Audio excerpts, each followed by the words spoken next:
Assalamualaikum warahmatullahi wabarakatuh. Salam sejahtera bagi kita semua. Perkenalkan, nama saya Muhammad Sohib SIMH dengan INDN 0422028404, NUPTK 455476266313022. Saat ini saya mengajar di Universitas Dharma Indonesia di Prodi Fakultas Hukum. Sesuai dengan rumpun ilmu yang saya ampu, maka saat ini saya akan memberikan video pembelajaran terkait mata kuliah Hukum Acara Mahkamah Konstitusi.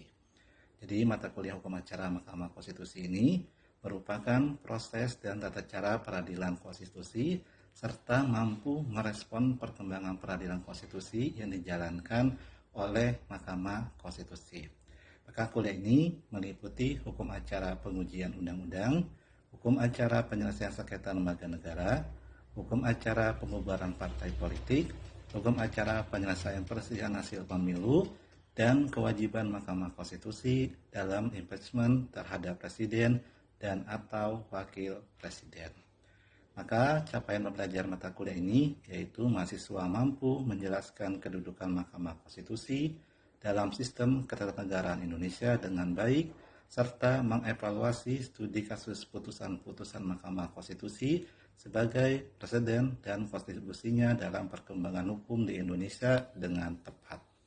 Berdasarkan hal tersebut, maka pembelajaran dalam mata kuliah ini dilakukan dengan mata kuliah yang menggunakan bentuk-bentuk pembelajaran studi kasus, diskusi, pembelajaran berbasis masalah, dan simulasi.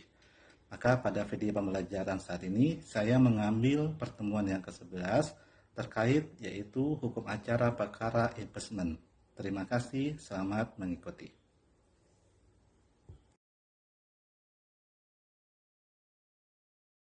Bismillahirrahmanirrahim. Assalamualaikum warahmatullahi wabarakatuh. Jadi perkenalkan, hari ini kita langsung membahas mengenai impeachment sebelum dan pasca amandemen 1945. Jadi sebelum kita lanjut ke materi, sebenarnya apa sih makna impeachment? Apa sih impeachment? Ada yang tahu nggak makna kata impeachment? Kan? Tangan, saya nggak kenal. Siapa? Namanya? Adin. Apa impeachment? Namanya pemberhentian.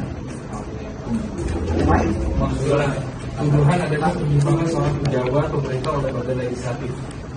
Gitu ya? Pemakzulan. Pemakzulan. Apa sih maksud? Bahasa Arab ini? Bahasa.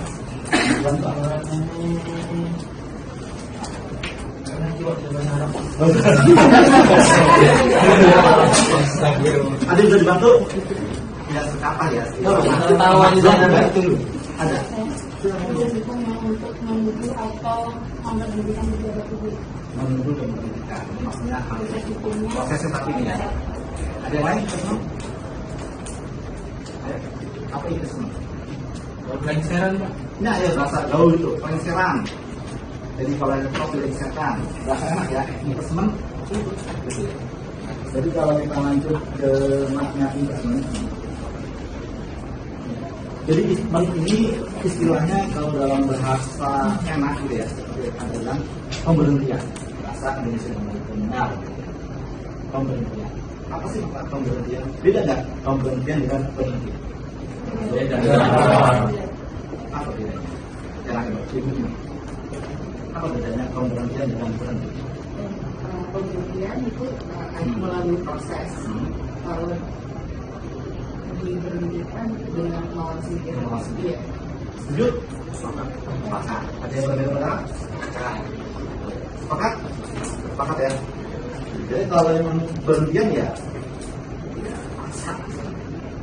Kalau berhenti kemauan kita, kalau kita kerja nih misalkan dengan pensiun, kita berhenti adalah malah saya bekerja dan mengundurkan diri. Itu berarti pemberhentian atau berhenti? Berhenti. Saya masih kerja mau daripada kamu udah ngomongnya pekerjaan jelek, maka saya respect gitu. Ini makna dari impeachment. Bahasa enaknya gitu ya, pemberhentian.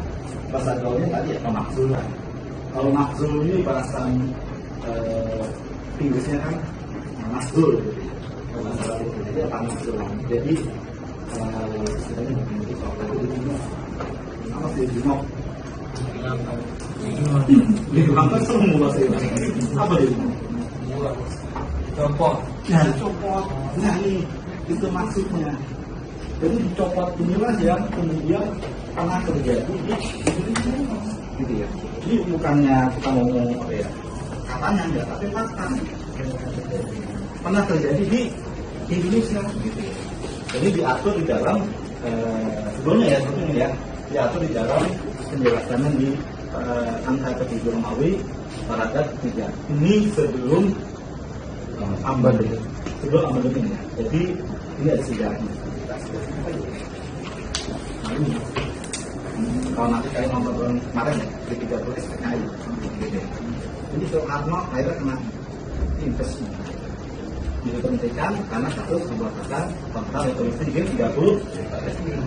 Pada itu dipanggil ya, setelah dia pidato kalau Sarah, kalau Indonesia bilang kalau Sarah gitu ya, tidak dapat diterima oleh akhirnya dia buatkan ketetapannya pencabutan pasal berdasarkan ketetapan MPR itu sebelum setelah terpasti ada juga nggak ada ternyata ini yang kita lakukan Kiai Abdurrahman Wahid yang waktu itu mungkin kuliah di televisi ya Gus Dur karena pendek itu gitu kan ingat sekali itu pada tahun 2001 diberhentikan karena ada angket pada saat itu itu kasusnya apa sih? Iya itu berdasarkan Bulog gitu ya Bantuan Sultan Brunei. Jadi pada saat itu dipanggil nomor 1, nomor 2 nggak mau datang juga akhirnya MPR pada saat itu akhirnya menggunakan sidang disiplin. Akhirnya justru di dan ini kejadian di Indonesia. Jadi dua inilah akhirnya berpikir gitu ya. Ini sistemnya apa sih sebenarnya? Parlementer atau presidensi? DPR memang pertahanan negara. Jadi pertahanan negara sistem kita presidensi atau apa namanya? Presidensial. Udah coba angkat tangan. Nggak apa-apa sama. Sistem kita presidensial atau parlementer? Bapak yang serius sekali memandang presidensial atau kalau secara teori kita kalau ini presidensial, tapi maksudnya itu juga nggak menutup kekuasaan dari parlemen. Jadi kalau bisa dibilang sebenarnya kalau partai itu lebih ke campuran. Menarik, campuran. Jadi memang nggak dua-duanya ya, parlementer enggak, ini nggak ada campuran. Bapak, mohon maaf. Presidensi. Apa nih?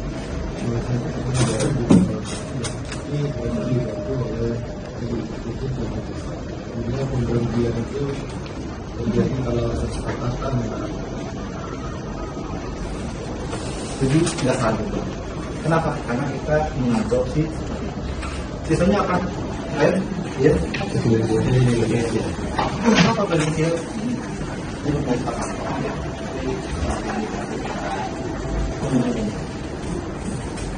jadi sistemnya seperti itu. Jadi sistem kita adalah tapi milih negara itu berapa? Boleh SMK. Ini mungkin nanti udah kalian di waktu kemarin ditolak juga. Dua kali saya ikuti. Tapi yang di wakil presiden tadi ya Ibu tekankan itu bagus menarik. Kenapa? Karena putusan MK itu berlaku seluruh. Dia memutuskan boleh di bawah umur yang kemarin 40 tahun. Itu bagus sama muda, jadi saya senang bener anak muda jadi presiden memang presiden gue senang. Tapi yang membingungkan kenapa harus berlaku hari itu juga? Kenapa besok udah mau pilihan presiden? Jadi aura politiknya kesana tentara di kesana. Oh besok udah mau penyalonan kok hari ini udah putus. Jadi harusnya kalau mau menarik nanti aja setelah atau bagaimana fair seperti apa itu ya putusan yang tidak dicabut itulah dan ada kepentingan politik Pak, itulah yang tidak bisa saya ungkap dalam hal ini tidak bisa saya sabarkan ya. Karena dia itu putusan MK itu bukan satu orang, dia 9 orang dari DPR 3 orang ya, perwakilan legislatif ya, dari eksekutif 3 orang, dari yudikatif 3 orang. Jadi ganjil 9 orang, gitu ya. Jadi kalau 9 orang ini dalam logikanya pasti nggak boleh sama, pasti kalau sama ada yang ganjil, gitu kan. Tapi kalau logika saya, kalau yang nanti misalkan eksekutif bergabung 3 orang, legislatif 3 orang, 6 orang nih, legislatif 3 orang, oh iya, kalah kan, 3 lawan 6, 6 mana? Ini yang nggak mungkin sampai ke depan kepikiran. Karena pikiran kita adalah yang nggak mungkin masing-masing negara pasang main politik. Dulu mungkin kalau nggak terbentuk PMK ya, karena siapa sih yang jadi hakim? Perwakilan, legislatif, eksekutif, yudikatif. Kita kan belajar tes politik kan, tugas ini digunakan kekuasaan. Sekarang gimana ya? Ya, boleh yang rekan sebagai sarjana hukum bisa menganalisis. Yang pertama pelanggaran hukum, ya saya langsung aja ya. Ya pengkhianatan, kalau tertangkap ya, penyuapan, tidak pidana berat, gitu ya. Perbuatan tercela ini termasuk dengan pelanggaran. Saya singkat aja ya. Ditanya nggak? Ah nggak tahu. Perbuatan apa, Pak? Nah, kalau tercela gitu. Saya akan jelaskan di bawahnya ya, bagus sekali Pak. Nah, ini pernyataan tidak berat, perbuatan salah. Perbuatan yang dapat merendahkan martabat presiden dan wakil presiden. Maksudnya merupakan perbuatan yang dianggap tercela oleh masyarakat, merusak fitrah keuangan. Jadi kalau misalkan yang rame-rame kemarin, misalnya kalau ngomong sembarangan atau mengingat sesuatu, padahal jabatannya presiden dan wakil presiden diturunkan nggak? Seperti di demo yang kemarin itu rame-rame, yang demo ya ada kan seperti itu deh. Yang demo di DPR ingin menurunkan DPR bukan masalahnya ya. Sama ini itu perbuatan cuma nggak? Cuma apa? Sebenarnya secara umum ya. Saya cerita ya, luar lengkapnya aja. Kita lihat dari besarnya ya. Apa sih jadi pokok masalah pada saat ini? Ucapan. Apa lagi? Kalau buat dari tunjangannya naik. Dapatnya nggak sama kita? Udah dapat nggak? Dia naik jadi kita ada dapat nggak? Salah. Ini kalau dia naik gaji kamu dipotong. Enggak juga. Kan bisa buat yang lain biaya. Karena kalau buat ada sedikit kebetulan. Kalau makan tidak enak beda. Itu gonjang-ganjingnya ini bayar dari susah-susahnya. Gitu Pak. Tiba-tiba dia naik gaji, dia naik gaji ya hak orang lain. Undang-undang pun disahkan kan enggak? Kalau mereka buat undang-undang disahkan. Tapi efek dampaknya itu luar biasa ke masyarakat. Ini keadaannya. Padahal kita nggak ngaruh mereka naik gaji 100 juta pun, miliar pun, kita nggak ngaruh, tapi kita yang udah kerja di sana. Daripada apa juga bayar, duduk di mall, bayar nggak? Bayar mau makan, dan balik. Ini merasa, bapak pajak kita kok begini amat ya dunia ya. Karena dan inilah yang dianggap perbuatan. Jangan ulangi lagi ya. Ini mungkin buat anggota yang lain sebagai teguran. Jangan coba-coba. Sekarang tuh misalnya masa generasi milenial, ya, biasanya Gen Z yang luar biasa gitu. Jangan kayak saya dulu masih dari buku kesana kesini kan. Terus sekarang cek juga internet. Nah, jangan coba-coba. Jadi sekarang yang harus dipantau. Terus, karena yang ada lagi yang kedua, tidak lagi yang bicara ya ini adalah saudaranya yang secara akte atau orang itu kalau cek ini ternyata dia memasukkan misalkan ijazah kalau ketahuan seperti itu ya perbuatan yang betul itu memang salah. Ini yang berbeda. Nah, apa yang dia ini mas? Kan sudah paham lah, ya. Lanjut lah. Ini yang saya ingin tahu dalam prosesnya. Jadi rekan-rekan ada gambaran. Jadi kalau bilang, kok prosesnya panjang banget itu kan? Jadi instrumen itu nanti kita akan membuat sekitar 3 proses.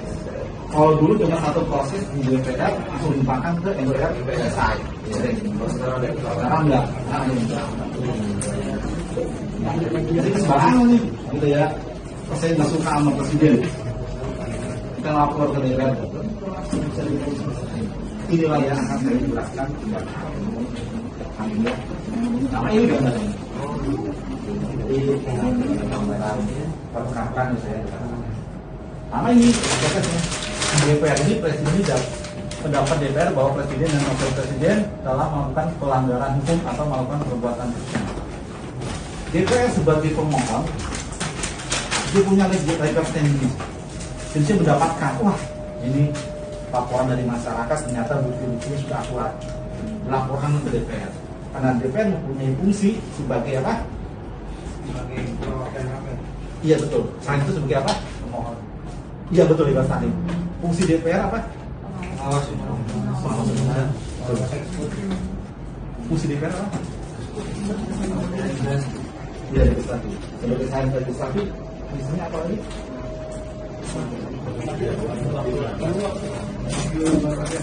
Iya betul mewakili rakyat. Itu artinya apa fungsinya? Nah, fungsinya adalah DPR legislatif itu mengawasi. Karena itu pengawas ya, tapi pengawasan. Jadi DPR ini bermasalah. Nah nanti saya bahas. Ini kita bahas tentang lagi presiden dulu. Jadi kalau DPR bermasalah, anggotanya masuk ke kode etik. Ya, apa kode etik? Tidak kode etik yang kemarin kena siapa? Ahmad Dhani, gitu ya. Tidak ke kode etik. Kalau kode etik bilang salah, diganti. PAW diganti antar waktu. Tapi kalau nggak bilang hanya rendah, nggak boleh kena. Gitu ya. Itu namanya ya. Tapi kalau presiden sebagai dia fungsinya ada pengawas, gitu ya. Kelakuannya apa tuh, gitu ya? Apa dulu 123 anggota yang hadir, jadi melaporkan bahwa presiden ini melakukan sebuah tindakan tadi tidak ya, tidak tadi tercela atau tidak ada milik, lapor ke MK. MK ngapain? Diproses. Prosesnya ini ya memeriksa, mengadili, memutus minimal 90 hari atau 3 bulan. Setelah ada laporan dari DPR. Proses panjang ini. Ya dari pemeriksaan saksi gitu ya, pemeriksaan lain-lain, juga dipanggil para pihak semua gitu ya. Prosesnya ada 30 hari. Prosesnya maksimal 90 hari itu harus kelar. Harus putus. Setelah sidang ada 2 kemungkinan.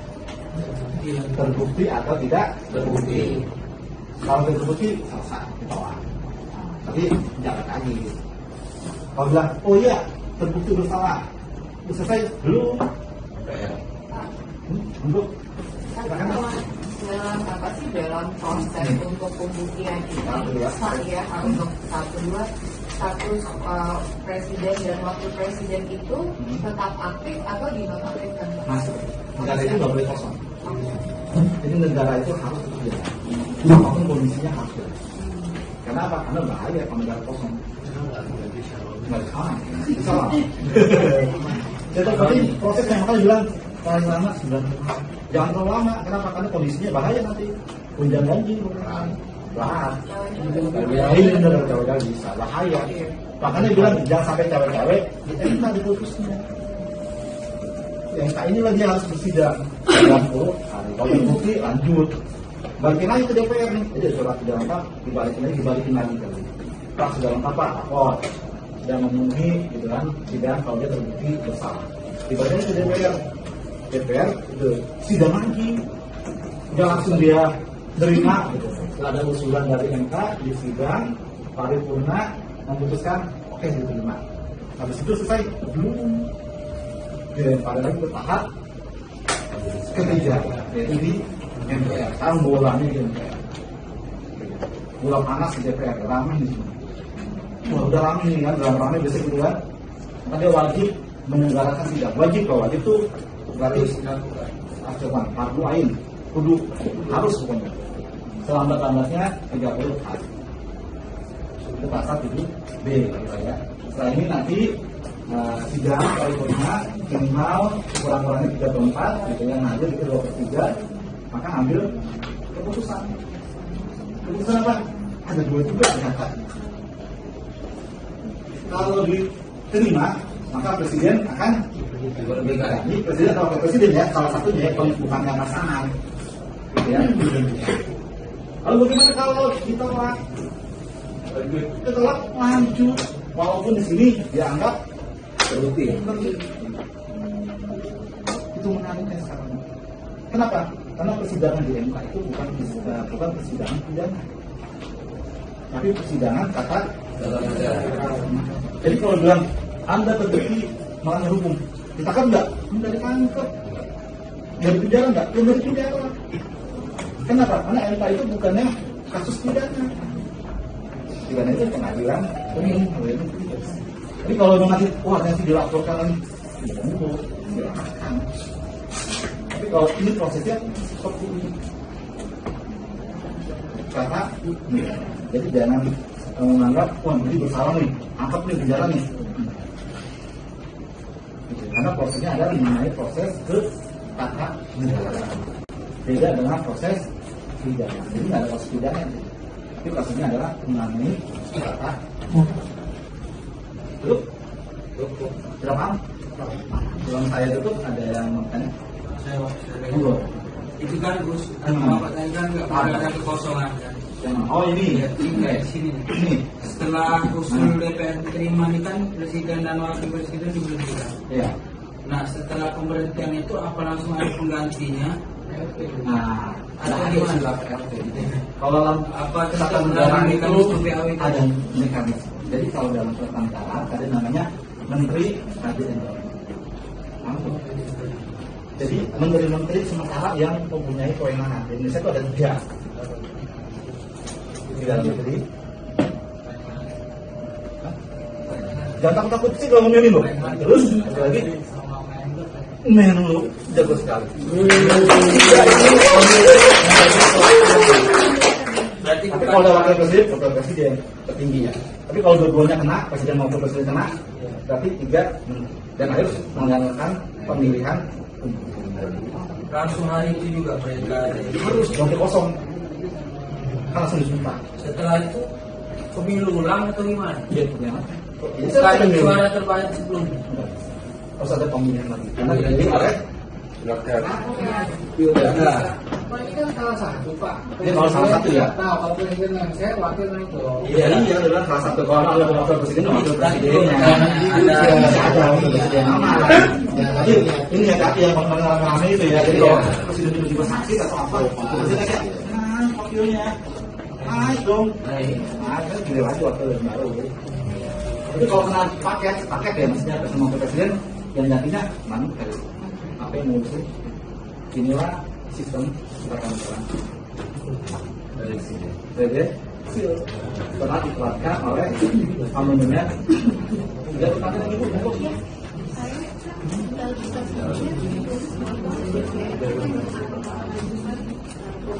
Ya, kalau legal standing sini bu. Oke. Kalau misalnya ada usulan dari luar, misalnya ada penggantian Nah iya, maka dari DPR itu harus prosesnya menerima. Dia nggak boleh nolak. Surat dari manapun pasti diterima di proses.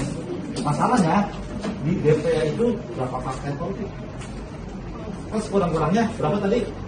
23. Mau nggak? Itu yang masalahnya. Mau nggak diproses orang-orang yang dengan masyarakat?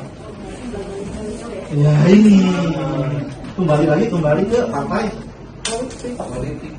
Iya. Kenapa? Karena ya partai politik ini ya nanti bisa menggerakkan 2/3 orang, ya bisa 1 orang kalau ibu bilang saya nggak suka sama orang, saya laporkan ke MK ya nggak bisa. Yang laporkan pun perwakilan. Bahkan itu bisa ketuanya atau wakilnya atau siapapun. Yang penting ada surat kuasa dari DPR. Jadi dan ini harus minimal kuota 2/3. Jadi kalau nggak ada ini jangan berharap ya Pak, jangan menghayal ya. Saya buat laporan besok, kemudian besok diturunin nggak mungkin. Jadi ini ada gambaran minimal 2/3. Makanya itu sekarang dikeluarkan juga eksekutif sama legislatif. Kenapa? Ya, ini forumnya. Jadi kalau zaman dulu kalau baca buku Mahfud MD, ya produk-produk hukum ya produk-produk politik. Kenapa? Karena yang buat partai politik. Maka seperti itu jangan sampai produk hukum itu hanya segelintir orang maka undang-undang itu bisa diuji melalui Mahkamah Konstitusi. Itulah awal mula terbentuknya Mahkamah Konstitusi. Akhirnya dilebar lagi kewenangannya, masalah investment, lembaga negara dan lain-lain. Ada 5 kewenangan gitu ya. Ini sejarahnya kan, gitu ya. Ini udah wanti-wanti nih. Dan kalau orangnya yang kelompok ini seragam gitu ya, berkelompok dan berkuat, membuat undang-undang, lalu gimana tuh Kak bisa mengujinya? Ya nggak bisa. Nah, akhirnya dibuatlah ini di MK Mahkamah itu melalui kemudian undang-undang lembaga negara dan lain-lain. Jadi masuk ya sengketa ya. Baik, cukup ya. Kemudian ada gambaran gitu ya, gambaran mantap itu tidak memahami secara umum mengenai apa itu Mahkamah Konstitusi dan proses di investment itu. Terima kasih ya. Mudah-mudahan bermanfaat bagi bersama. Waalaikumsalam warahmatullahi wabarakatuh.